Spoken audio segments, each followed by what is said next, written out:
हाँ हाँ चलो दोस्तों, अभी मैंने फिर 1 किलोमीटर करीब पैदल चल के पहाड़ में, ये देखिए मैंने अपना मोबाइल फिर ऑन किया है, क्योंकि चलते चलते पहाड़ में ये मोबाइल के साथ चलना बहुत मुश्किल है। और मैं आपको अपने बाग की सैर तो करवाऊँगा ही, मेरा उद्देश्य उन लोगों को भी नॉलेज, उनको लोगों को भी जानकारी देना है जो पहाड़ पे चलते हैं। पहाड़ जितना सुंदर सुहावना लगता है, कभी कभार ये कष्ट भी देता है। अगर आप पहाड़ की रीति, उसकी नेचर के अनुसार न चलो। देखिए हम पैदल चल रहे हैं और बिल्कुल चढ़ाई है, और मेरी हार्ट बीट अभी करीब 160-170 तक पहुंच गई है। जो दिल की धड़कन है वो मेरे कानों तक सुनाई दे रही है। और आपको बता दूं, मैं 60+ हूँ, लेकिन अगर आप पहाड़ के साथ बना के उसकी नेचर के अनुसार आप उससे प्रेम करते हुए चलें, तो आप कितनी उम्र दराज हों, आप बहुत शानदार ढंग से चल सकते हो। अब मैं आपको बताना चाहता हूँ कि कैसे चलें पहाड़ में। देखिए, मैं बिल्कुल, जब आप चढ़ाई में चढ़ते हैं तो बिल्कुल आराम आराम से कदम, बिल्कुल धीरे धीरे कदमों से, और बिल्कुल एकदम संभल के चलना चाहिए। इसका कारण, पहला कारण यह है कि पथरीले रास्ते होते हैं। पैर को पता नहीं, आपको पता नहीं होता कि बैलेंस कहाँ डगमगा जाए, और एक अगर किनारे पे यूं भी हो जाए तो आपके फ्रैक्चर आ सकते हैं। और अगर फ्रैक्चर आ गया तो यहाँ से आप जो है कंधों पे ही नीचे जा सकते हैं। ये रोड देखिए बिल्कुल नीचे, गांव नीचे है। मैं इतनी दूर आ गई। नंबर 1 बात। नंबर 2, जैसे आप पहाड़ पे चलते हैं तो आपकी जैसे हाइट पे जाते रहते हैं तो ऑक्सीजन कम होती रहती है, क्योंकि बॉडी ज़्यादा मेहनत करती है तो उसको ज़्यादा ऑक्सीजन की ज़रूरत है।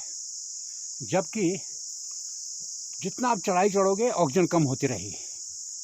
तो उसका मतलब, जैसे ही आपकी सांस फूलने लगे वैसे ही आप एकदम रेस्ट कर लीजिए, बैठ जाइए, और फिर तब चलिए 15-20 मिनट, आधा घंटा।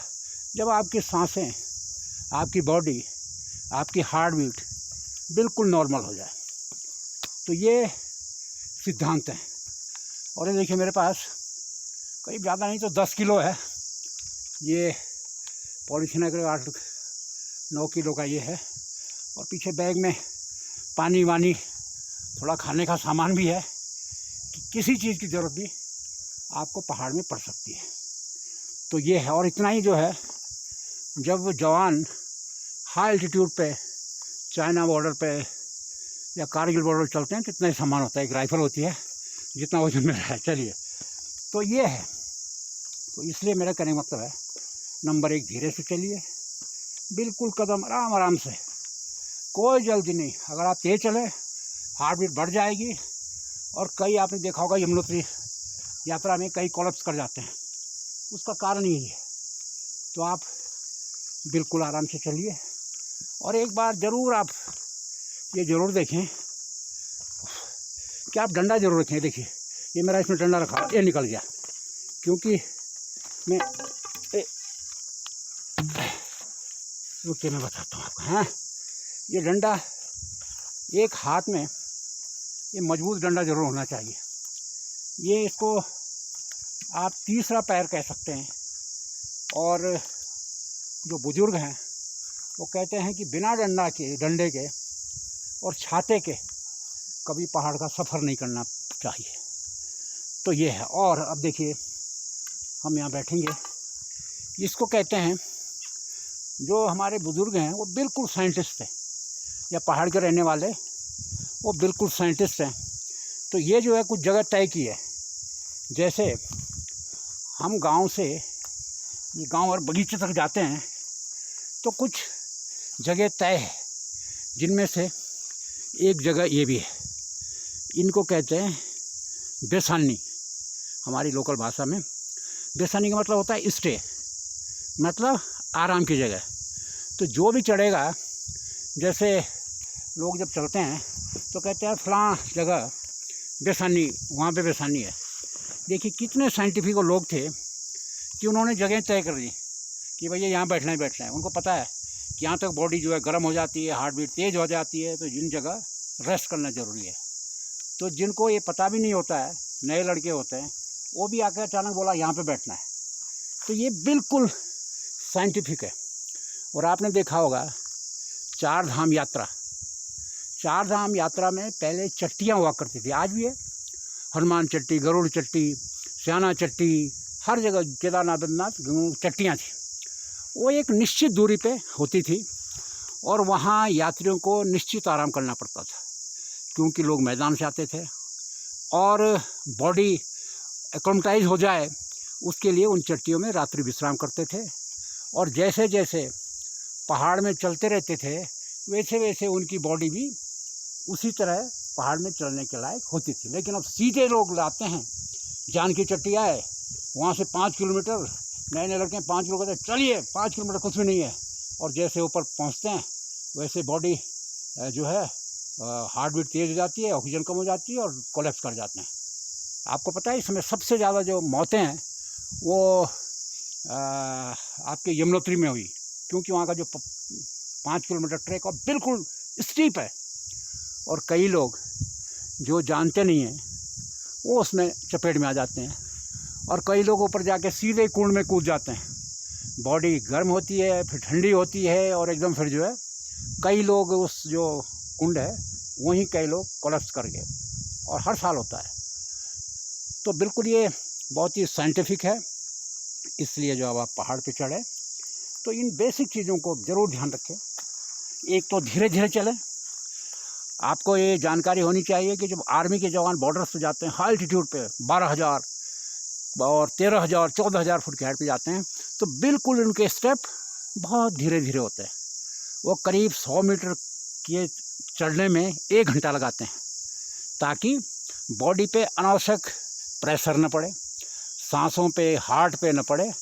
तो ये है पहाड़ में चलने के तरीके, ट्रैकिंग के तरीके।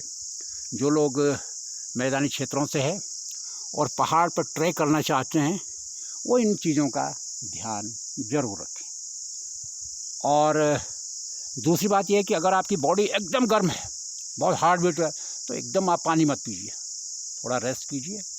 उसके बाद कई लोग आते हैं फटाफट प्यास लगी हुई पानी पी जाता है और उसी में कोलैप्स कर जाते हैं। तो आप आराम करें, इन छोटी छोटी बातों का ध्यान ज़रूर करें, तब आप पूरे हिमालय का, पहाड़ों का, इन पहाड़ों को पूरा एंजॉय कर सकते हैं। और बस अब ज़रा यहाँ 10 मिनट आराम करते हैं। देखिए अभी हार्ट बीट जो है एकदम नॉर्मल से थोड़ा सा ऊपर होगी, जैसे आराम किया वैसे नॉर्मल हो जाती है। और अगर हम यहाँ नहीं रुकते तो हार्ट बीट बढ़ के बहुत ज़्यादा हो जाती है और बहुत दिक्कत हो सकती थी। तो इसलिए ये कीजिए। अब हम आपको बगीचे में पहुँचेंगे तब आप अपना मोबाइल वहाँ ऑन करेंगे। अभी मैं ऑफ कर रहा हूँ, थोड़ा आराम करता हूँ। और जब भी आप आराम करें तो बिल्कुल बिना टेंशन के अपने सामान को यूँ रखें। ये देखिए ये हमने सामान रखा और ये बिल्कुल आराम से जो है थोड़ी देर लेटे और आपको बिल्कुल आपकी बॉडी जो है रिचार्ज हो जाएगी फिर चलने के लिए। चलिए अभी मैं 20 मिनट आराम करता हूँ और फिर उठता हूँ, फिर आपको बताता हूँ। आज आप बने रहिए मेरे साथ और आपको शानदार वादियाँ अपने बाग के साथ साथ हम आपको पहाड़ की चीज़ें, पहाड़ में कैसे चलें, कैसे रहें, ये भी थोड़ा संक्षेप में बताएंगे।